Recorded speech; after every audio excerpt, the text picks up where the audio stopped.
Is Jerry Lorenzo too good for sneaker culture? We'll get into that, plus some shoes that I want to break down for you this week on Fire Footwear.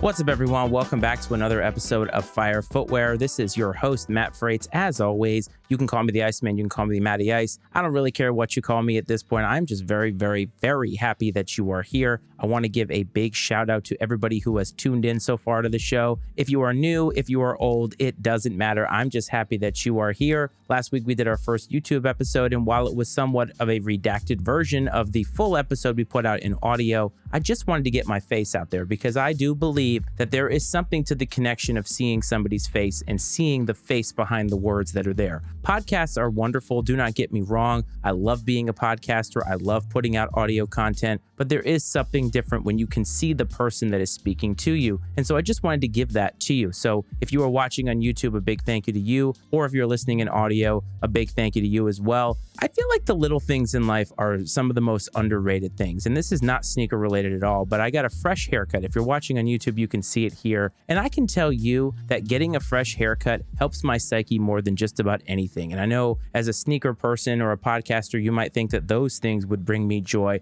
But once you get past my family, the little things are the things that really give me the most joy. A great cup of coffee and a fresh haircut. When you find somebody who can really cut your hair and make you feel your absolute best, it's underrated. You really cannot pay enough for that kind of an experience. And if you're somebody who has a barbershop you go to, it's an underrated experience, in my opinion. It's undervalued. And I feel really good today because I finally got this haircut. I waited a little bit too long and I'm feeling fresh today. Sometimes it's not just the fit that makes you feel good. This week, though, there have been some things in the news that I want to talk with you about, and they kind of build on last week's episode. And I do realize that I think we lost some followers from last week because I did rail a little bit against social media, or I did try to talk about how social media is affecting sneaker culture. I think there are both positives and negatives to social media within this whole world, but also within sneaker culture. Some of the things that I pointed out that I feel are negative are just sort of part of the experience. It's just part and parcel with what comes with being a sneakerhead and just this society in general. Social media is here to stay. It's not going anywhere. No matter what happens with Facebook and these lawsuits, no matter what happens with Twitter and Elon Musk, social media is here to stay. And all I wanted to say last week was that it is incumbent on us, the users of social media, to dictate how we use it and make sure that it's a positive experience. One of the negatives that I pointed out was that we see so many shoes way too early. We get early mock-ups. We're not even sure if they're real or not. And we kind of get told what's coming out so far in advance that I feel personally that it makes it difficult for you to enjoy the shoes that are coming out right now. Or hell, even the shoes that you just got in. I know that I'm guilty of it a lot of times because I get a new pair in and I'm already thinking about the next pair. Sometimes that first wear of a shoe is the one that feels the best, and then after that, there's diminishing returns. That does happen with a lot of things in life, and even the things that make you the happiest are going to have diminishing returns over time. But I think that sometimes we are just incapable of appreciating what is in front of us. And a good example of social media having that effect on something that I think was unwarranted is everything happening with Jerry Lorenzo right now. If you're listening to this, I assume that you know who he is. I tangentially know who he is. I understand that he is the creator of Fear of God Essentials, and he had a slight run with the Fear of God 1 and a couple of other silhouettes in his Fear of God line when he was part of Nike. He made big news when he left Nike and signed with Adidas. I believe that was in 2020, might have been in 2021. I don't really remember. I just know that there was a buzz in the sneaker community about his leaving Nike. There was a lot of mystery about it. It was very, very similar to Kanye West, if I'm being perfectly honest. And he went to Adidas, and there has been no word of anything that he has done since then. There have been many rumors swirling about what he is going to do, that he's going to release a basketball shoe because I believe he first signed as head of basketball for Adidas. They switched up his contract. He was only going to worry about the Fear of God related releases and collaborations. And finally, after many years of speculation, many years of rumors, and honestly, many years of false pictures that were out there about what the shoe was going to be like, even so that he had to come out and comment and say, That's not it. It's a sample. And now, finally, after he revealed it at a fashion show, their first ever fashion show, I believe, Fear of God's fashion show, finally revealed the first Fear of God basketball shoe. And the negative parts of social media came out very heavily. A lot of people panned that shoe. And I started to think about it. I'm not somebody who necessarily is the demographic for Fear of God. I don't own anything Fear of God. I don't own anything Essentials. And while I appreciate it, luxury street fashion is just not something that I can really incorporate into my budget. I have a lot of expenses. This podcast costs money. Having a family costs money. And honestly, just living your life costs money. Everybody knows this who's listening. We all have bills that we have to pay, and we have to prioritize things. I did an episode a few months ago, probably last year, about the Tiffany Air Force Ones and about sneaker affordability, and whether we should be thinking more about, should I buy this rather than I need this, or should I have this in my collection because other people have it? And I think people's finances aren't something they prioritize enough. And so it's just not something for me. But when I see this design, I realize something, that I believe that Jerry Lorenzo is different than any other sneaker collaborator that is out there. I believe Jerry Lorenzo is more akin to Virgil Abloh than he is, say, Travis Scott. And we're going to get to Travis Scott a little bit later in the episode. He has a vision. Virgil had a vision. And that vision was born of so many things that have been building for the last 10 years for Jerry Lorenzo. I mean, he started Fear of God in 2013, and his ascension has come from starting to get into sports agency and trying to get into fashion and finally getting in there. Remember, Virgil Abloh started in architecture. Kanye West was very similar in that regard. And I think that there are a lot of similarities to those three because I believe those three, no matter how you feel about them as human beings, I think that their vision is a little bit different than what we see coming out of Jordan Brand and so forth. Don't get me wrong. It's really great when somebody creates a really great collaboration with a Jordan silhouette that we all love. Travis Scott is notorious for it. A lot of other people are going to continue to do that because it's going to continue to make Nike money. But Jerry Lorenzo is out for a vision that he doesn't care what you think of it, because obviously it's selling and it's a part of his vision, this artistic vision. I think Virgil was like that in a lot of ways. Remember, when the 10 series came out, everybody loved them. They're some of the most hyped shoes still 6 years later. Go to the resale market, it's almost impossible to get them without actually having to give up what could be somebody's mortgage to get those shoes.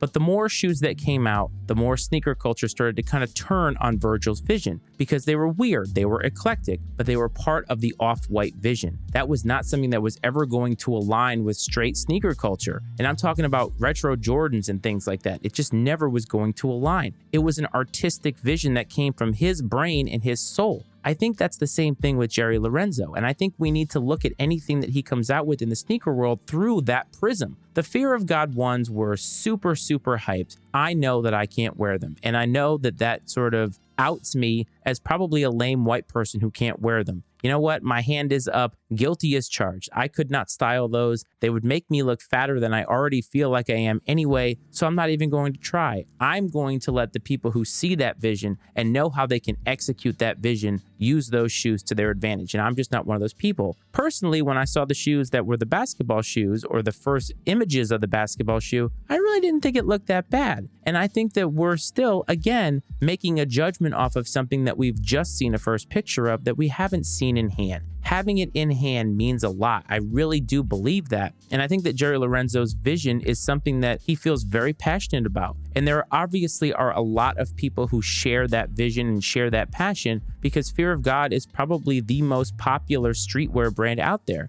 I haven't seen the numbers to be able to tell you that, but when I was in England, I saw a lot of Fear of God, especially essentials on young people. So young people are gravitating toward and purchasing using their money. That's how you know something is popular. We can vote with our money, and young people are doing that and buying these clothes. And I think that his shoes are also going to sell because you're either in with the vision or you're not. And I think with Virgil, because he started with such classic silhouettes, people were bought in no matter what. There were people that were going to buy off-white releases just because they were off-white releases. And that brand loyalty exists in a lot of different things. I just think today, though, social media shows us pictures. Jerry Lorenzo tells us about his vision, and still people are panning them. But you know what's going to happen? It happens every single time. People are going to buy them. The hype is going to build and build and build, and people are going to want them because they're going to see them as a commodity, whereas Jerry Lorenzo, of course, makes a lot of money from them, but he sees them as part of his vision. And I think that that's amazing. Is he the new Virgil Abloh? I'm not going to sit here and tell you that that's the case, but I think I could make a strong case for the fact that he is the person that you could identify as the next coming of Virgil. Think about it right now. How many creators in the sneaker space have that kind of vision and are executing it no matter what people think? They are not trying to pan to silhouettes like the Jordan 1, the Jordan 4, the Nike Dunk. They are creating their own vision. Nobody else is really doing that. It's what made Kanye so special when he went to Adidas, even when he was at Nike, creating new shoes, creating new art that people were wearing on their feet. And Yeezy brand did a lot of that. Remember, the Yeezy 700 Wave Runners, everybody made fun of them. But now, they're some of the best shoes that were ever made, and I will die on that hill. The Yeezy 700 Wave Runners are some of my favorite shoes of all time, and I'm sad that I don't have my pair anymore. I wore them way too much. They are gone. It is what it is. But you know what? The vision. And I think that that's what Jerry Lorenzo is all about. But social media that same day or that same week also gave us another topic that I want to broach. Retro Jordans are always something that people are going to want. And I do believe that sneaker culture is actually now sort of split into multiple camps because I think that it spans a very, very large age gap. I'm 40 years old. I still kind of feel like I'm on the younger side for people that were into sneakers around my age. I think if you talk about 50-year-olds and below, you're probably talking about obviously the older people in the culture. But think about when Michael Jordan came into the league and think about when Michael Jordan released the first Air Jordan. It was 1985. That was almost 40 years ago. So if you were 10 years old when that shoe came out, you're approaching 50 now. So it makes sense that there are people that are even older than I am. But now you have sneaker culture that is getting as low as your teens, kids that aren't even in high school yet, 14, 15-year-olds. And it's amazing because if you think about how many people exist in this culture for those age gaps, there's a lot of people. And I wonder what the association is for certain people when it comes to these Jordan silhouettes. And the announcement that I'm talking about is that in 2024, here we are a year ahead of time, Jordan Brand is finally going to release the military Jordan 4s, apparently OG all. And a lot of people were really, really excited. It certainly didn't break the internet, but it came close to breaking sneaker culture for a very, very short amount of time. As somebody who appreciates the OG silhouettes and wants to own some of them because I do appreciate their place in history, I also find myself at 40 years old asking a fundamental question, and I'm not sure if you've asked this or not, but why does Nike continue to bring out Jordan retros and still insist on making them so damn uncomfortable? OG all is not a bad thing, but OG all when it comes to the tooling that's inside, I need a little bit better from Jordan Brand. I want OG all on the outside. I want colors, I want materials, I want Nike Air, all that stuff. Actually, I would love it if they updated these shoes to make them more comfortable. Think about the Nike SB Jordan 4 that just released. Some people are putting that close to, if not in the pantheon of Jordan 4s. I'm not one of those people, but I do appreciate it, and I think it is a very fire silhouette. But the tooling in that was made for skateboarders, and the comfort level, from what I understand, is actually very good. It certainly is supremely better than a retro Jordan 4. Jordan 4s are my favorite silhouette of all time, but even I have to admit that I don't wear them as often as I would like because they are uncomfortable to wear at times. You certainly can't wear them out for a walk. You couldn't wear them to Disney or something like that. And that to me is sad because I want to wear these shoes. Some people are going to want the military 4s because they're going to want to add them to their collection. It's going to be a piece that represents the history that maybe they're trying to collect, and that's a great endeavor. I like them because objectively of the OG colorways, they are fire. There is no denying that that is a fire shoe. And imagine if we got OG all, but got an actual comfortable shoe. I'll actually give you an example. I recently copped the Air Max 1 Big Bubble. I know that was a very controversial shoe because of the big bubble, but I'm going to tell you something, folks. It's damn comfortable. I can't take them off. They're turning into my Yeezy Wave Runners right now. I wear them every day. And it's not for a long period of time or anything like that, but they are so comfortable that I find myself wanting to be in them because they're comfortable. And guess what? They actually look like an OG silhouette. You get that aesthetic that we're all searching for. But why do we have to search for that aesthetic and also hurt our feet at the same time? Nike, Jordan Brand,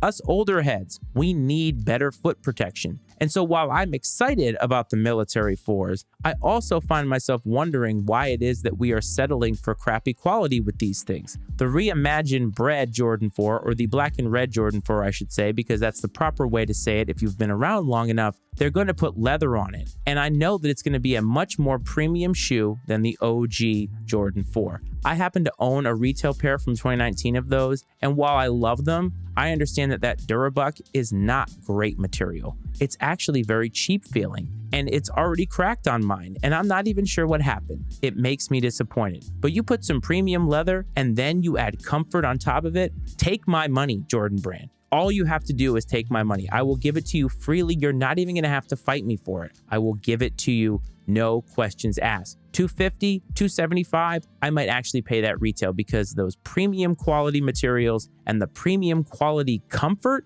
that is a match made in heaven, and we need more of that. It's just sad to me that if you want that OG aesthetic, we have to get it with such lack of comfort. But yet Jordan Brand is putting out the Jordan 1 Zooms, and those have that Zoom Air in them. They're super comfortable. The colorways are terrible. Jordan Brand, mesh the two together. That's all that we're asking.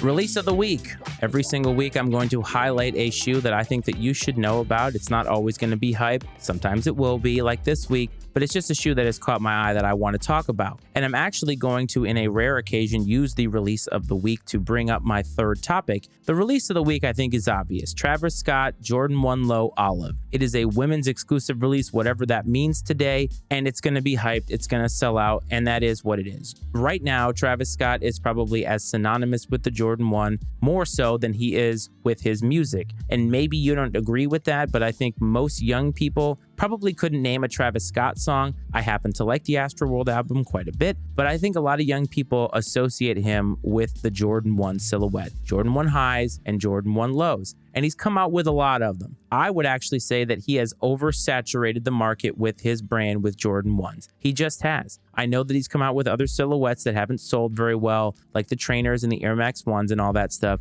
I just think that the Jordan 1, even though it sells, and even though that some of the colorways are pretty decent, I honestly feel like it's been too much. The all blacks, and again, the Black Cat 4s are amazing, and if you have those, why do you need these Jordan 1s? However, I have a controversial opinion on this olive colorway. I happen to like it quite a bit. And why? Because to me, it is a divergence from what he has done. The mocha, the original mochas are amazing. The low tops are amazing. I happen to like the low tops better than the high tops. But then after that, you got the fragments, and they were okay. They were pretty nice. And then you get the blacks. And now you have this colorway that I feel like is very different. The white, the olive green, the black, and the hits of red. I don't know. To me, it speaks to me very much because I believe that it's more unique than the other silhouettes. What is unique about the reverse mochas? Please tell me what is unique about that. It's white and brown in different places. I'm not really understanding the vision there. To me, it feels like filler that they just want to use to fill their pocketbooks. But this, on the other hand, feels like they actually tried to give you something new. And so many people are putting it last on their list with the Travis Scott 1s. And I mean, that's your opinion, subjective as it is, but I also think that it's lunacy. It's crazy because this shoe to me feels very, very unique compared to what has been released before. But I think, again, what has happened here is the oversaturation has made diminishing returns happen for Travis Scott Jordan 1s. After this, he's going to move on. He has to move on from Jordan 1s. There's no way that he can keep coming out with them. And while I appreciate the vision, I appreciate why people like them, it's not unique anymore. However, I just feel like this colorway is unique. I would love to have it in my collection. I'm not going to go for it because I already have a couple of Travis collaborations and I'm good in that regard. And again, you can't have all of them. I don't need all of them, but I really, really like them. And I'm just sad that people are painting them. because there's a lot of shoes that people talk about loving that aren't very good. They just aren't objectively very good. But here, subjectively, of course, as part of my opinion, I just think that these are a lot better than people are giving credit for. And if they looked at them in a vacuum and didn't think about the ones that came before it, I think that most people would actually really, really enjoy these. Let me know what you think. Get in touch with the show on Instagram at Fire Footwear Pod is the handle to do that. The show is, of course, on Facebook. Just search Fire Footwear, a sneaker podcast. You can find me there. On Twitter, there are two handles. At Fire Footwear Pod is the handle to find the show. At Matty Ice Freights is the handle if you want to find me personally. You can hit me up any way that you would like. If you have any questions or comments for the show, firefootwearpod@gmail.com is a great way to do that. If you are listening on Apple and Spotify, don't forget to hit follow. Don't forget to give me some stars and give me some ratings. It means a lot, keeps the show charting, and it keeps me feeling like we're making a connection. We recently hit that 100 subscriber number on Apple, and that's a pretty big accomplishment. It makes me very, very happy. So to everybody who is tuning in on that platform, a big, big thank you. And of course, visit the Matty Ice Media Network webpage, mattyIcemedia.com, to find the other podcasts that we support, such as Iceman and Coach. Now, I want to say this, we just made a big announcement on Iceman and Coach about the future of the brand. We're going to be doing a lot more niche sports content. There may even be some sneaker content on there. You never know. The only way to find out is if you seek it out wherever you find your podcast. I hope that this finds everybody well. I hope that this finds you safe. As always, I appreciate you taking the valuable time that you have to listen to this show. I will talk to you all next week. This is Fire Footwear.